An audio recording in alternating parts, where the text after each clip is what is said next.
അസുരവംശജൻ ആയിരുന്നിട്ടും പരമ വിഷ്ണുഭക്തൻ ആയിരുന്നവനും മഹാദാനശീലനാകുന്ന മഹാബലിയുടെ മുത്തശ്ശനായി തീർന്ന ദൈത്യരാജൻ പ്രഹ്ലാദൻ.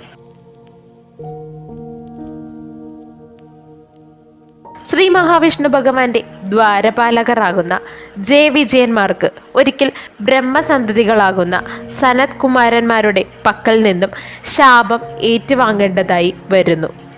അത് പ്രകാരം ഇരുവരും അസുരന്മാരായി 3 ജന്മങ്ങൾ പിറന്നു. ശ്രീ മഹാവിഷ്ണു ഭഗവാനാൽ വധിക്കപ്പെട്ടു ശാപമുക്തരാകുന്നു എന്ന് ശാപപരിഹാരം ലഭിക്കുകയും ചെയ്തു. അത് പ്രകാരം ജയവിജയന്മാരുടെ ആദ്യ ജന്മമാകുന്നു ഹിരണ്യാക്ഷനും ഹിരണ്യകശിപുവും. അങ്ങനെ 2 രാക്ഷസ സഹോദരന്മാരായാണ് അവർ പിറവി കൊണ്ടത്. അതിൽ ഹിരണ്യാക്ഷനാവട്ടെ ഭൂമി മാതാവിനെ സംവത്സരങ്ങൾ ധ്യാനിച്ച് തൃപ്തിയാക്കി പ്രത്യക്ഷയാക്കി വരങ്ങൾ നേടി അങ്ങനെ ബലവാനുമായി തീർന്നു.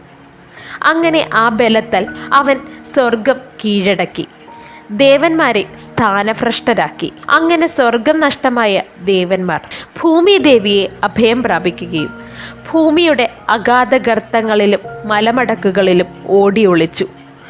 അങ്ങനെ അത് മനസ്സിലാക്കിയ ഹിരണ്യാക്ഷൻ ഭൂമി മാതാവിനെ അപഹരിച്ചുകൊണ്ട് പാതാളത്തിലേക്ക് പുറപ്പെട്ടു. എന്നാൽ വിഷ്ണു ഭഗവാൻ വരാഹരൂപം പൂണ്ട് ഹിരണ്യാക്ഷനെ വധിക്കുകയും ഭൂമി മാതാവിനെ രക്ഷിക്കുകയും ചെയ്തു. എന്നാൽ തൻ്റെ സഹോദരൻ്റെ വധം ഹിരണ്യകശിപുവിൽ അത്യധികം പകയുണ്ടാക്കി. അതിന് കാരകനായ വിഷ്ണു ഭഗവാനോട് അവന് പകരം വീട്ടുവാൻ ആഗ്രഹമായി. അതിനാൽ തന്നെ തൻ്റെ ശക്തി വർദ്ധിപ്പിക്കേണ്ടതാകുന്നു എന്ന് മനസ്സിലാക്കിയ ഹിരണ്യകശിപു ബ്രഹ്മദേവനെ തപം ചെയ്തു തൃപ്തനുമാക്കി. തൻ്റെ മുൻപിൽ പ്രത്യക്ഷനായ സൃഷ്ടിയുടെ കർത്താവിന് മുൻപായി തനിക്ക് അമരത്വം എന്ന വരം നൽകണമെന്ന് ആവശ്യപ്പെട്ടു. എന്നാൽ അതൊരിക്കലും സാധ്യമാവുകയില്ല എന്നരുളിയ ബ്രഹ്മാവിനോട് ഹിരണ്യകശിപു മറ്റൊരു വരം കൂടി ആവശ്യപ്പെട്ടു. അത് ഇപ്രകാരമാകുന്നു: തൻ്റെ മരണം രാത്രിയോ പകലോ ആകരുതെന്നും അകത്തോ പുറത്തോ വെച്ച് തന്നെ ആരും വധിക്കരുതെന്നും ആകാശത്തോ ഭൂമിയിലോ നിലനിൽക്കുമ്പോൾ തനിക്ക് മരണം സംഭവിക്കരുത് എന്നും ആയുധങ്ങൾ കൊണ്ടോ വെറും കരങ്ങളാലോ തന്നെ ആരും വധിക്കരുതെന്നും കൂടാതെ തൻ്റെ അന്തകൻ ദേവനോ മനുഷ്യനോ പക്ഷിമൃഗാദികളോ ആവരുതെന്നും. അത് പ്രകാരം ബ്രഹ്മദേവൻ തഥാസ്തുവെന്ന് മന്ത്രിച്ചുകൊണ്ട് അപ്രത്യക്ഷനായി. അങ്ങനെ താൻ ഒരിക്കലും മരിക്കില്ലെന്ന അഹങ്കാരത്തിൽ ഹിരണ്യകശിപു ചെയ്യാവുന്നത്ര ക്രൂരതകൾ എല്ലാം തന്നെ ചെയ്തു കൂട്ടി. അവസാനം സ്വർഗവും കീഴടക്കി. ആ കാലത്താകുന്നു ഹിരണ്യകശിപുവിൻ്റെ പത്നിയാകുന്ന കയാധു ഗർഭവതിയാകുന്നതും.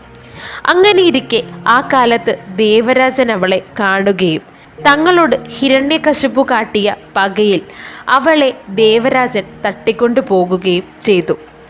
എന്നാൽ ഒരു ഗർഭിണിയായ സ്ത്രീയോട് ഇത്തരമൊരു പ്രവൃത്തി ചെയ്യുന്നത് തരമല്ല.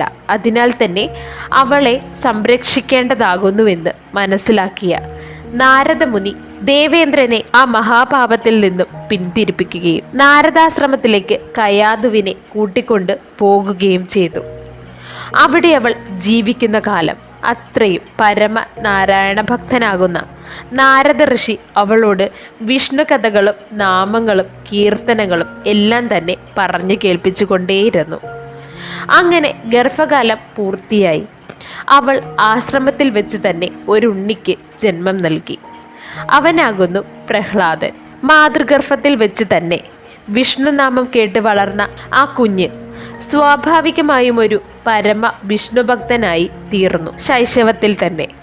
എന്നാൽ തൻ്റെ പിതാവാണെങ്കിൽ നാരായണ വിരോധിയും അദ്ദേഹത്തിൻ്റെ ശത്രുവുമാകുന്നു നാരായണൻ. അങ്ങനെ ഗുരുകുലവാസത്തിന് പുറപ്പെട്ട കാലം ആ കുഞ്ഞു പ്രഹ്ലാദൻ അവിടെ എത്തി തൻ്റെ ഗുരുവിനെ ഉൾപ്പെടെ ഏവരെയും കടുത്ത വിഷ്ണുഭക്തരാക്കി മാറ്റി. അതിനോടകം ഹിരണ്യകശിപു ആവട്ടെ തൻ്റെ രാജ്യത്ത് വിഷ്ണു ആരാധന നിരോധിക്കുകയും മറിച്ച് തന്നെ ആരാധിക്കുവാൻ കൽപ്പിച്ചു. അങ്ങനെ ഒളിഞ്ഞും മറഞ്ഞും നാരായണനെ ആരാധിച്ചവർക്ക് വിധിക്കപ്പെട്ടത് മരണശിക്ഷയും ആയിരുന്നു. ഗുരുകുലവാസം എല്ലാം തന്നെ കഴിഞ്ഞു.